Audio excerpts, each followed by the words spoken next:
يمسه إلا المطهرون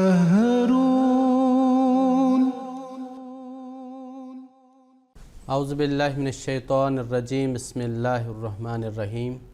ناظرین کرام السلام علیکم ورحمۃ اللہ وبرکاتہ۔ ناظرین کرام، تفسیر کبیر سے درس کی سیریز کا ایک اور ایپیسوڈ لے کر ہم آپ کی خدمت میں ایک بار پھر حاضر ہیں۔ حسب سابق اس پروگرام میں بھی میرے ساتھ شریک گفتگو رہیں گے محترم مولانا عطا المجیب لون صاحب۔ محترم مولانا صاحب کا اس پروگرام میں خیر مقدم ہے۔ گزشتہ پروگرام میں حضرت مسلم محمود رضی اللہ تعالیٰ عنہ اس طرف توجہ دلا رہے تھے کہ مسلمانوں نے نزول کے لفظ میں جو غلطیاں کھائی ہیں، جو دھوکے کھائے ہیں، اس تعلق سے حضور تشریف فرما رہے تھے۔ تو اسی کے تسلسل میں آگے حضور فرماتے ہیں، یعنی حضور قرآن سے حوالہ دے رہے ہیں کہ نزول کے لفظ میں سے کیا مراد ہے اور مسلمانوں نے اس میں کیا غلطیاں کھائی ہیں۔ حضور فرماتے ہیں،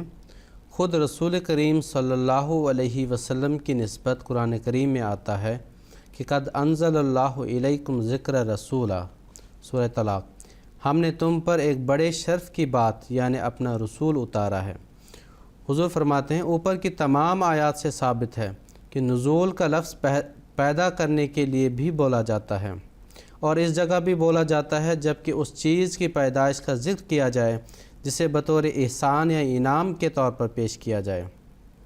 چنانچہ جانوروں کی پیدائش کا ذکر بھی بطور احسان کیا گیا ہے،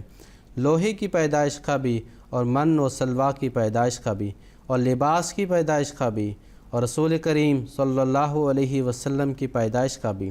پس ان معنوں کے روح سے کلام الہی کے اتارنے کے اصل معنی صرف یہ ہیں کہ اللہ تعالیٰ کا کلام بطور خاص نعمت کے ہوتا ہے،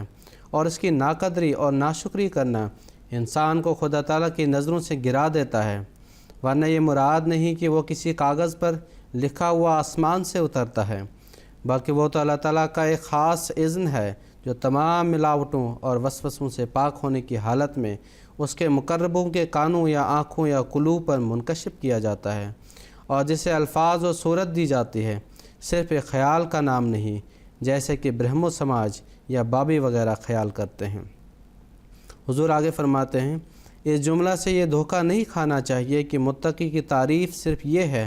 کہ جو رسول کریم صلی اللہ علیہ وسلم کی وحی پر ایمان لائے، کیونکہ قرآن کریم سے پہلے زمانہ کے لوگوں میں بھی قرآن کریم متقیوں کا وجود تسلیم کرتا ہے۔ مثلا فرماتا ہے، وَلَقَدْ آتَيْنَا مُوسَىٰ وَهَارُونَ الْفُرْقَانَ وَضِيَاءً وَذِكْرًا لِلْمُتَّقِينَ، سورہ انبیاء۔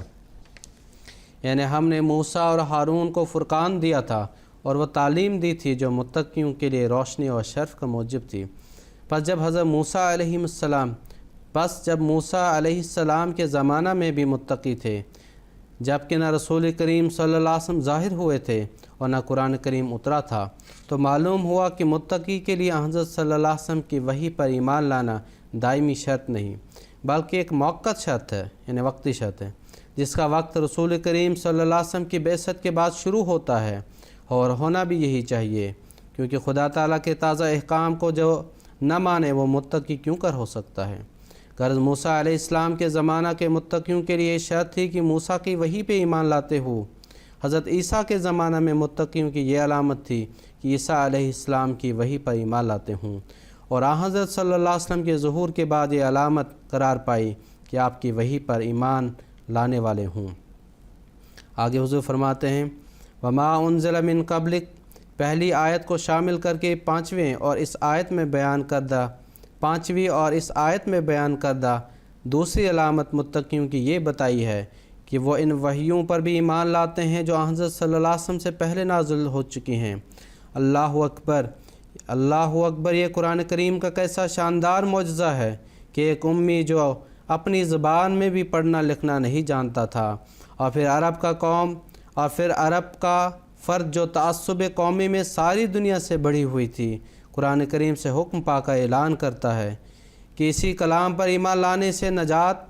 نہ حاصل ہوگی جو مجھ پر نازل ہوا ہے، بلکہ خدا تعالیٰ کی ہدایت کے مستحق بننا چاہتے ہو تو جو وحیاں مجھ سے پہلے نازل ہو چکی ہے ان پر بھی ایمان لاؤ۔ اس کی تشریح دوسری جگہ یوں فرمائی، ام من امت الا خلا فیہا نذیر، سورہ فاطر۔ کوئی قوم ایسی نہیں گزری جس میں خدا تعالیٰ کا مامور نہ آیا ہو اور فرماتا ہے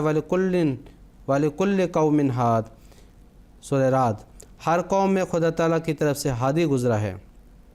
گویا محمد رسول اللہ صلی اللہ علیہ وسلم مجمع البحرین ہی نہیں، مجمع البحار ہیں۔ جو آپ پر ایمان لائے اس کے لیے ضروری ہے کہ ابتدائی عراقی نبیوں آدم، نوح اور ابراہیم علیہ السلام پر بھی ایمان لائے، اور جو آپ پر ایمان لائے وہ یہودی نبیوں موسیٰ، داؤد، ادریس، الیاس، زکریا اور یحییٰ علیہ السلام پر بھی ایمان لائے، اور جو آپ پر ایمان لائے وہ مسیحیت کے بانی عیسیٰ علیہ السلام پر بھی ایمان لائے، اور جو آپ پر ایمان لائے وہ ہندوستان کے نبیوں کرشن اور رام چندر جی علیہ السلام پر بھی ایمان لائے، اور جو آپ پر ایمان لائے وہ ایرانی نبی زرتشت پر بھی ایمان لائے۔ اس سے زیادہ رواداری اور اس سے زیادہ صداقت طلبی کا کیا ثبوت ہے؟ کوئی قومی تعصب نہیں، کوئی نسلی امتیاز نہیں، صرف اور صرف صداقت اور راستے کی طلب ہے۔ جہاں بھی ملے اس کا اقرار، جہاں بھی پوشیدہ ہو اس کا اظہار۔ دنیا کی یہ کس قدر ناشناسی ہے کہ اسی کتاب سے سب سے زیادہ بغض اور کینہ کا اظہار کیا جاتا ہے۔ کاش دنیا میں انصاف کا مادہ ہوتا، کاش لوگ قرآن کریم کے پہلے ہی رکوع کے مطالب پر غور کر کے اس کی نسبت اپنا فیصلہ صادر کرتے۔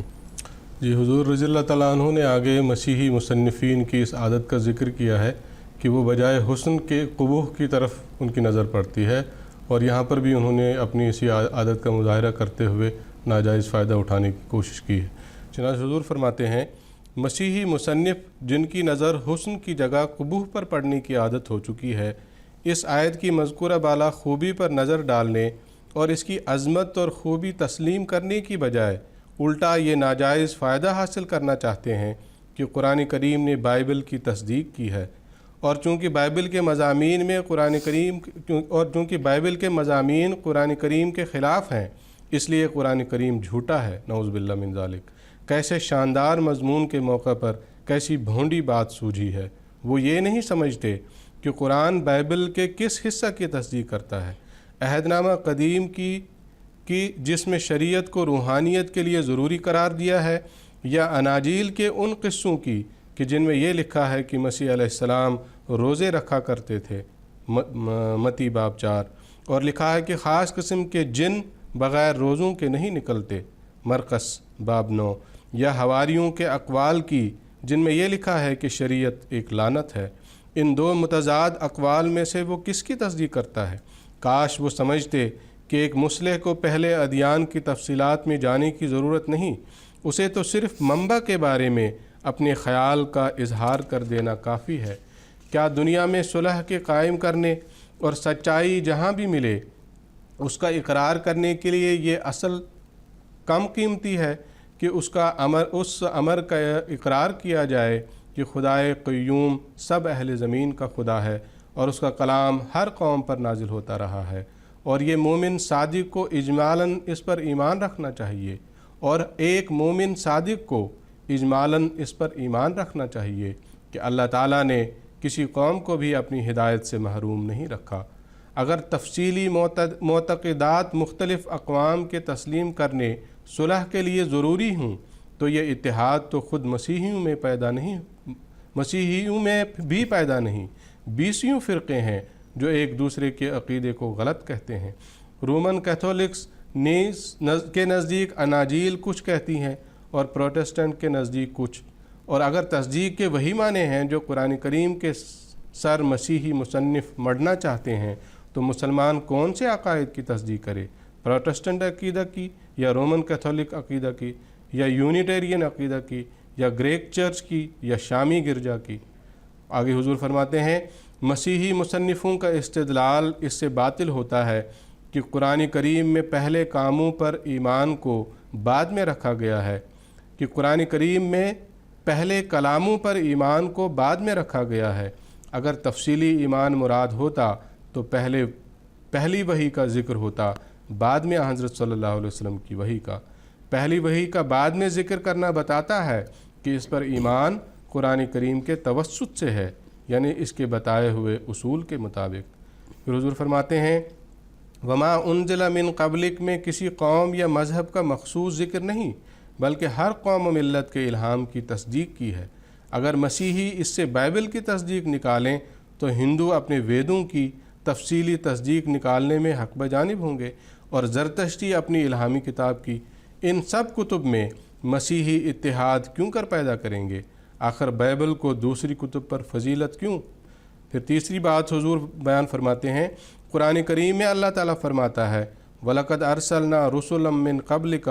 مِنْهُمْ مَنْ قَصَصْنَا عَلَيْكَ وَمِنْهُمْ مَنْ لَمْ نَقْصُصْ عَلَيْكَ۔ سورہ مومن۔ ہم نے تجھ سے پہلے جو رسول بھیجے تھے ان میں سے بعض کا ذکر ہم نے تیرے الہام میں کیا ہے اور بعض کا ذکر تک نہیں کیا۔ اس آیت سے ظاہر ہے کہ کئی انبیاء کا ذکر تک نہیں، ان کے کلام پر مسلمان کس طرح ایمان لائیں؟ بس ظاہر ہے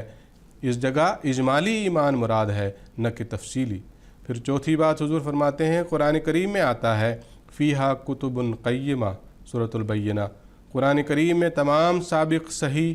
اور غیر منسوخ تعلیمیں جمع کر دی گئی ہیں۔ پھر فرماتا ہے وَأَنزَلْنَا إِلَيْكَ الْكِتَابَ بِالْحَقِّ مُصَدِّقًا لِمَا بَيْنَ يَدَيْهِ مِنَ الْكِتَابِ وَمُهَيْمِنًا عَلَيْهِ۔ سورہ مائدہ۔ اور ہم نے تجھ پر ایسی کتاب اتاری ہے جو تمام سچائیوں پر مشتمل ہے، اور کتاب الہی میں سے جو کچھ بھی اس کے وقت میں موجود ہے اس کی تصدیق کرتی ہے اور اس کے مضامین کی حفاظت کرتی ہے۔ ان آیات سے ظاہر ہے کہ تفصیلی تعلیم کو مد نظر رکھتے ہوئے قرآن کریم کا دعویٰ ہے کہ سب پہلی غیر منسوخ اور زمانہ حال کے لیے قابل عمل تعلیمات قرآن کریم میں شامل کر دی گئی ہیں۔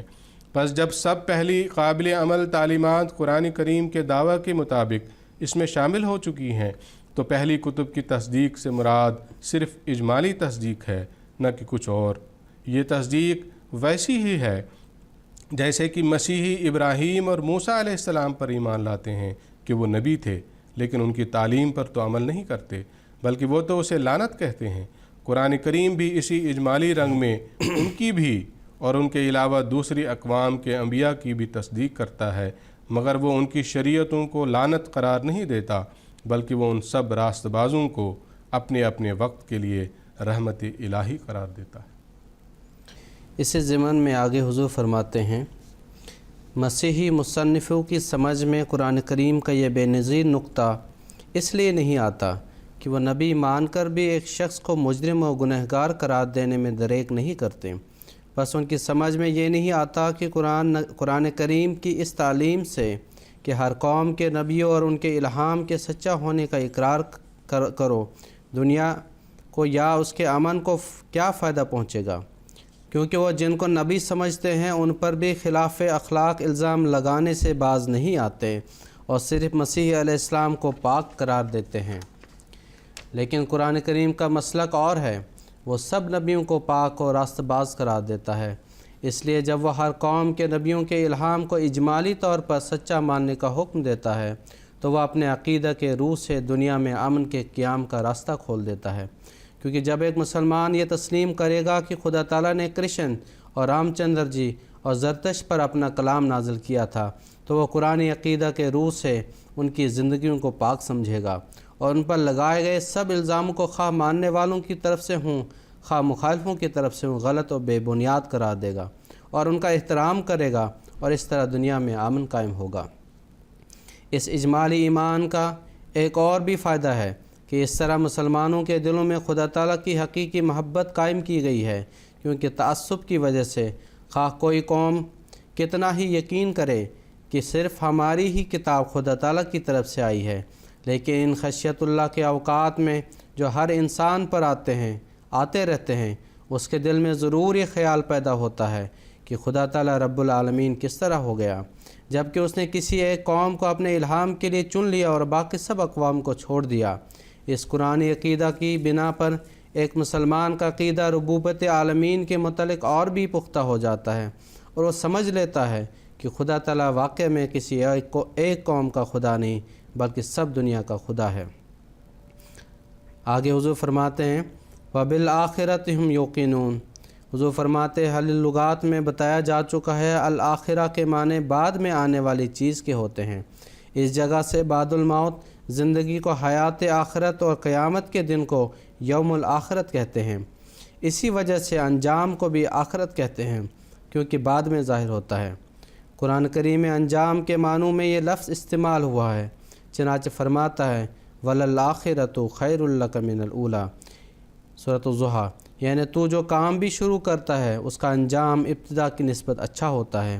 اور یہ ہر کام میں تیری کامیابی اس امر کی شہادت ہے کہ اللہ تعالیٰ کی رضا تیرے ساتھ ہے۔ پس لفظ معنی وَبِالْآخِرَةِ هُمْ يُوقِنُونَ کہ یہ ہیں کہ بعد میں آنے والی شے پر وہ یقین رکھتے ہیں۔ حضور فرماتے ہیں اب رہا یہ سوال کہ بعد میں آنے والی کیا شے ہے، تو اس کا جواب یہ ہے کہ اگر تو اس امر کو دیکھا جائے کہ قرآن کریم میں آخرہ کا لفظ زیادہ تر کن معنوں میں استعمال ہوا ہے، تو اس کے معنی قیامت یا ما بعد الموت زندگی کے ہوتے ہیں۔ مثلا فرماتا ہے ما لہو فی الآخرۃ من خلاق، سورہ بقرہ، ایسے شخص کا حصہ بعد الموت زندگی میں کوئی نہ ہوگا۔ یا فرماتا ہے بل الدار کا علم فی الآخرہ، بعد الموت زندگی کے بارے میں ان کا علم بعد مشاہدہ کے کامل ہو گیا۔ اسی طرح اور متعدد مقامات پر ان معنوں میں یہ لفظ استعمال ہوا ہے۔ بس اگر قرآن کریم میں اس لفظ کے استعمال کی کثرت کو دیکھا جائے تو اس جملہ کے یہ معنی ہوں گے یوم آخرت پر ایمان لاتے ہیں، مگر بالعموم ایسے موقع پر خالی آخرت کی جگہ یوم الآخرہ کے الفاظ آتے ہیں۔ لیکن اگر اس آیت کے مضمون اور اس کے مطالب کو دیکھا جائے تو چونکہ اس جگہ پہلے حضرت صلی اللہ علیہ وسلم کی وحی پر ایمان لانے کا ذکر ہے اور پھر آپ سے پہلے جو وحی نازل ہوتی رہی اس پر ایمان لانے کا ذکر ہے، اس کے بعد آخرت پر ایمان رکھنے کا ذکر ہے، اس سے یہ نتیجہ نکلتا ہے کہ آخرت سے مراد اس جگہ بعد میں آنے والی وحی ہے، اور اس آیت میں تینوں وحیوں پر ایمان لانا متقی کی علامت قرار دیا گیا ہے۔ اس وحی پر بھی جو حضرت صلی اللہ علیہ وسلم پر نازل ہوئی، اور اس پر بھی جو آپ سے پہلے نازل ہو چکی تھی، اور اس پر بھی جو آپ کے بعد نازل ہوگی، سباق آیت کو مد نظر رکھتے ہوئے یہ معنی زیادہ چشمہ ہوتے ہیں۔ جی، بعض مسلمان جو ہیں وہ یہ عقیدہ رکھتے ہیں کہ حضرت صلی اللہ علیہ وسلم کے بعد وحی کا دروازہ کلیتاً بند ہو گیا ہے۔ تو حضور رضی اللہ تعالیٰ عنہ نے اس مسلمانوں کی اس غلطی کا ذکر کرتے ہوئے اس کا جواب یہاں اس کے آگے بیان فرمایا ہے۔ چنانچہ حضور فرماتے ہیں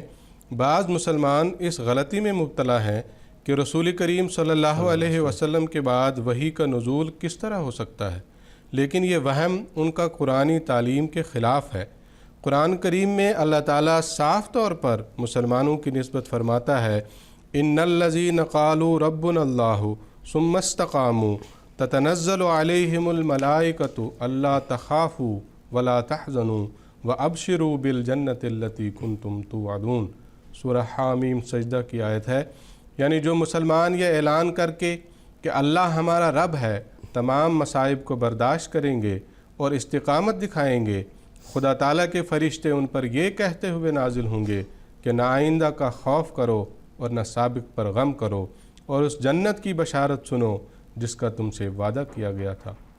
اسی طرح قرآن کریم میں آتا ہے وَمَن يُطِعِ اللَّهَ وَالرَّسُولَ فَأُولَٰئِكَ مَعَ الَّذِينَ أَنْعَمَ اللَّهُ عَلَيْهِمْ مِنَ النَّبِيِّينَ وَالصِّدِّيقِينَ وَالشُّهَدَاءِ وَالصَّالِحِينَ وَحَسُنَ أُولَٰئِكَ رَفِيقًا، سورہ نساء۔ یعنی جو لوگ اللہ اور اس کے رسول یعنی محمد رسول اللہ صلی اللہ علیہ وسلم کی اطاعت کریں گے وہ اس گروہ میں شامل ہوں گے جن پر اللہ تعالیٰ نے انعام کیا ہے، یعنی نبیوں، صدیقوں، شہداء اور صالحین کے گروہ میں، اور یہ گروہ ساتھیوں کے لحاظ سے سب سے بہتر گروہ ہے۔ پس جب کہ اس امت سے یہ وعدہ ہے کہ وہ نبیوں اور صدیقوں اور شہداء والے انعام پائے گی، تو یہ کس طرح ہو سکتا ہے کہ اس امت میں وحی الہی کا دروازہ بند ہو؟ اصل انعام جو نبیوں اور صدیقوں اور شہیدوں کو ملتا ہے وہ تو خدا تعالیٰ کی وحی ہی ہے۔ پھر حضور فرماتے ہیں اس آیت میں اس پیش گوئی کی طرف بھی اشارہ ہے جو سورہ جمعہ میں کی گئی ہے۔ اللہ تعالیٰ فرماتا ہے هُوَ الَّذِي بَعَثَ فِي الْأُمِّيِّينَ رَسُولًا مِّنْهُمْ يَتْلُو عَلَيْهِمْ آيَاتِهِ وَيُزَكِّيهِمْ وَيُعَلِّمُهُمُ الْكِتَابَ وَالْحِكْمَةَ وَإِنْ كَانُوا مِنْ قَبْلُ لَفِي ضَلَالٍ مُّبِينٍ وَآخَرِينَ مِنْهُمْ لَمَّا يَلْحَقُوا بِهِمْ وَهُوَ الْعَزِيزُ الْحَكِيمُ، سورہ جمعہ کی یہ آیت ہے۔ یعنی وہ خدا ہی ہے جس نے امیوں میں انہی کی قوم کا ایک رسول بھیجا جو انہیں اس کی آیات پڑھ کر سناتا ہے اور انہیں پاک کرتا ہے اور انہیں کتاب اور حکمت سکھاتا ہے، گو پہلے وہ کھلی گمراہی میں پڑے ہوئے تھے، اور اسی طرح وہ ان کے سوا ایک اور قوم کو سکھائے گا جو اب تک انہیں نہیں ملے، اور اللہ غالب اور حکمت والا ہے۔ جب یہ آیت نازل ہوئی تو احادیث میں آتا ہے کہ صحابہ نے پوچھا وہ کون لوگ ہیں جن کا اس آیت میں ذکر ہے جو ہم سے پہلے ہم سے نہیں ملے؟ اس پر رسول کریم صلی اللہ علیہ وسلم نے حضرت سلمان فارسی کے سر پر ہاتھ رکھ کر فرمایا لو کان الدین عند الثریا لذهب رجل من فارس او ابناء فارس حتی یتناولہ۔ مسند احمد کی حدیث ہے کہ اگر ایمان ثریا پر بھی چڑھ جائے تو فارس سے ایک شخص یا فرمایا ابناء فارس میں سے ایک شخص آسمان پر جا کر دین کو واپس لے آئے گا۔ اس روایت سے اور بعض اور روایات سے کہ جن میں رجل کی جگہ رجال کا لفظ ہے بخاری جلد سوم میں معلوم ہوتا ہے کہ ایک زمانہ میں ایمان دنیا سے اٹھ جائے گا اور ایک شخص بنو فارس سے جس کے ساتھ اور بھی بعض ابنائے فارس بطور مددگار ہوں گے ایمان کو واپس لائے گا، اور اس کی معرفت اللہ تعالیٰ پھر رسول کریم صلی اللہ علیہ وسلم کو وہی کام کرنے کا موقع دے گا جو صحابہ رضوان اللہ علیہم کے زمانہ میں آپ نے کیا، یعنی وہ آپ کا بروز ہونے کی حیثیت سے خدا تعالیٰ کی وحی سے اصلاح امت کرے گا۔ غرض اس آیت کے سیاق کو مد نظر رکھتے ہوئے وبالآخرۃ ہم یوقنون کے معنی یہ ہیں کہ جس طرح متقی محمد رسول اللہ صلی اللہ علیہ وسلم کی وحی پر ایمان رکھتا ہے اور آپ سے پہلی وحی پر ایمان رکھتا ہے، اسی طرح وہ بعد میں آنے والی وحی پر بھی ایمان رکھتا ہے۔ آگے حضور فرماتے ہیں کہ اس میں حضرت صلی اللہ علیہ وسلم کی وحی اور آپ سے پہلے جو انبیاء گزرے ہیں ان کی وحی کے تعلق سے یومنون کے الفاظ استعمال ہوتے ہیں، وہ ایمان رکھتے ہیں، لیکن اگر ہم اس سے حضرت مسیح موعود علیہ السلام کی وحی مراد لیں تو یوقنون کے الفاظ آتے ہیں۔ تو یہ یقین کا لفظ جو یہاں استعمال ہوا اس کی کیا وجہ ہے یا اس سے کوئی اشتباہ پیدا ہو سکتا ہے، اس کا ازالہ کرتے ہوئے حضور فرماتے ہیں شاید کسی کو یہ شبہ گزرے کہ پہلی دونوں وحیوں کی نسبت تو ایمان کا لفظ استعمال ہوا ہے لیکن آخرت کی نسبت یقین کا لفظ استعمال ہوا ہے، بس کیوں نہ سمجھا جائے کہ اس جگہ وحی کی بجائے کسی اور چیز کا ذکر ہے، ورنہ اس کے لیے بھی ایمان کا لفظ استعمال ہوتا۔ اس شبہ کا جواب یہ ہے کہ ایمان کا لفظ عام طور پر اس شے کے متعلق استعمال ہوتا ہے جس کا وجود معرض وجود میں نہ آیا ہو بلکہ آئندہ آنے والا ہو، اس کی نسبت یقین کا لفظ ہی زیادہ مناسب ہوتا ہے۔ حضور فرماتے ہیں اگر کہا جائے کہ حیات بعد الموت کے متعلق بھی تو ایمان کا لفظ آتا ہے حالانکہ وہ بعد میں آنے والی شے ہے، تو اس کا جواب یہ ہے کہ حیات بعد الموت بے شک ایک زندہ شخص کے لیے تو بعد میں آنے والی شے ہے، مگر اس کا وجود اس وقت بھی موجود ہے، اور جو لوگ مر چکے ہیں وہ ایک قسم کی زندگی پا رہے ہیں، بس یہ خدائی فعل پہلے بھی ظاہر ہوتا رہا ہے اور اب بھی ہو رہا ہے اور آئندہ بھی ہوتا رہے گا۔ بس حیات بعد الموت در حقیقت ایک ایسی چیز ہے جو ہر وقت ہو رہی ہے، اس لیے اس کی نسبت ایمان کا لفظ ہی زیادہ مناسب ہے، مگر جو وہی آئندہ نازل ہونے والی ہو اس کی نسبت یقین کا لفظ زیادہ مناسب ہے۔ حضور آگے فرماتے ہیں اگر پہلی وحیوں کی نسبت سے وحی کا ذکر نہ کیا جائے بلکہ صرف یہ کہا جائے کہ مومن اس امر کو تسلیم کرتے ہیں کہ وحی خدا تعالیٰ کی طرف سے نازل ہوتی ہے، تو اس موقع پر چونکہ مخصوص طور پر آئندہ وحی کا ذکر نہ ہوگا، اس کے لیے ایمان کا لفظ زیادہ مناسب ہوگا۔ اصل بات یہ ہے کہ وحی الہی ہر شخص پر نہیں اترتی بلکہ بعض ترقی یافتہ مقرب وجودوں پر اترتی ہے، اور قومی لحاظ سے متقین کا فرض مقرر کیا گیا ہے کہ وہ اس امر پر یقین رکھیں کہ اللہ تعالیٰ نے آئندہ بھی ان کو نہیں بلایا بلکہ ان میں سے کامل وجودوں پر وحی نازل ہوتی رہے گی، اور اس طرح ہر مسلمان کے دل میں یہ خواہش پیدا کی گئی ہے کہ وہ اپنے آپ کو ایسے اعلیٰ درجہ کا متقی بنائے اس پر خدا تعالیٰ کی وحی نازل ہو، اور اس طرح اعلیٰ امید پیدا کر کے اور اعلیٰ مقصد کو سامنے لا کر مسلمانوں کا مطمع نظر اونچا کر دیا گیا ہے۔ حضور آگے فرماتے ہیں افسوس کہ مسلمانوں نے اس عظیم الشان احسان کو نہ سمجھا اور خود اپنے مستقبل کو تاریک بنا لیا۔ آج کیوں مسلمان اسلام سے دور جا رہے ہیں، اور کیوں گزشتہ صدی میں ان میں حسن بصری، سید عبد القادر جیلانی، جنید بغدادی، معین الدین چشتی، شہاب سہروردی، محی الدین ابن عربی، سید احمد سرہندی اور شاہ ولی اللہ